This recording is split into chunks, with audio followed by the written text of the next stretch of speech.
Alright, so here we have our data.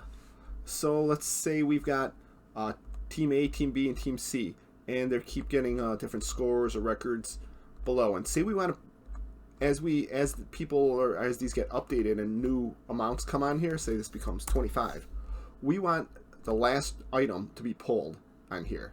And you can't really do a cell reference. You can't do like say D9 because what happens when D10 gets filled out? And you can't do like the largest or the smallest because it's not always going to be the largest or smallest. So we're going to do a formula to pull that. So let's say we have Team A, Team B, and Team C. Let's create a formula. First we're going to do the index formula.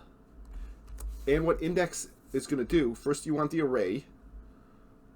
So let's see, for Team A, we're going to go down here. We can go scroll down as long as we want. I'm just going to make this a real large number. Say 20,000, comma.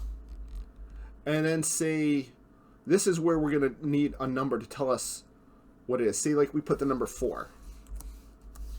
What that means is it's going to start here and cell D2, and it's going to go 1, 2, 3, 4. That's your 4th record.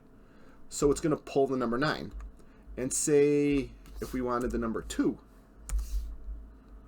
See, it pulls the 1st and the 2nd record. So in order to get this last record, we don't know what this is. I mean, right now it's the 10th, but what if more numbers start adding on? Now then it's the 12th or so on. There's this function called count A, which counts how many non-blank cells there are. And so what that would do, that'll tell us how many there are, and then that's going to give us this last variable. So we're going to delete the 2, and instead of the 2, we're going to do count A, and then what's the value? D2, and I'm going to put the same reference all the way to 20,000. Put an ending parentheses, press enter. There, and it becomes 22. So what it's doing, it's counting up how many records there are, which looks like there's 11 records. So that means it's going to pull the 11th index of this item, which is the 22. Now let's say all of a sudden a new number comes out, 35. See, it automatically updates. What happens if it deletes? Then it's back to 22. So that's just an easy way how to do that. And I can just copy this and put it for team B. But now all we have to do is change the D to E.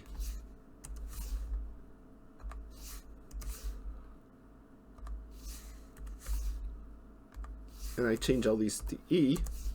There, and see, 19 is the last record. Another number comes up, and then 333 is now the last record. So that we can do the same thing for Team C. I'm not going to go into doing the formula again because it's the exact same way for A and B. But the best way to pull the last record is through the index and count A.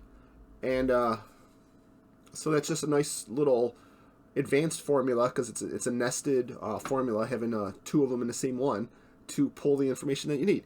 So that's it for this video.